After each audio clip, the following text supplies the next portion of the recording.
Sixth சென்ஸ்ன்னு சொல்றாங்க. அது நம்ம ரொம்ப கான்சியஸா இருக்கும் போதுதான் நமக்கு அது வேலை செய்யும். அது நம்ம நார்மல் லைஃப்ல நம்ம டிஸ்ட்ராக்ஷன் இருக்கும் போது அது நமக்கு வேலை செய்யாது. நம்ம பாட்டு சவுண்ட்ஸ் எல்லாம் நிறைய கேட்கறது, வீடியோ பாக்குறது, இதெல்லாம் பண்றதுனால நம்ம அது வேலை செய்யறது இல்ல சிக்ஸ்த் சென்ஸ். அதனால என்ன பயன் அப்படின்னா, நமக்கு நம்ம கரெக்டான டெசிஷன் எடுக்க முடியும். இன்ட்யூஷன் பவர் இருக்கும். அந்த டெசிஷன் வந்து கரெக்டாவும் இருக்கும். நம்ம நிறைய டைம் நம்ம அது யோசிக்கும் போது அது சொல்றது கேட்டா ஃபர்ஸ்ட் வர இன்ட்யூஷன் தான் உண்மையான இன்ட்யூஷன். அதுக்கப்புறம் வர்றது வந்து நம்ம கன்ஃபியூஸ் ஆகி வர்றது. இவ்வளவுதான் குருஜி நான் தெரிஞ்சுக்கிறேன். மூன்றாவது கண், முதல் 2 கண்கள் நம்ம உடலில் நமக்கு தெரியும் கண்கள்.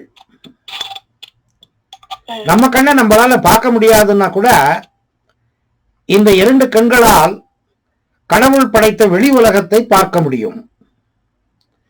ஐம்புலன்களில் ஒன்று. சரியா போக்கஸ் பண்ணுங்க மொபைல.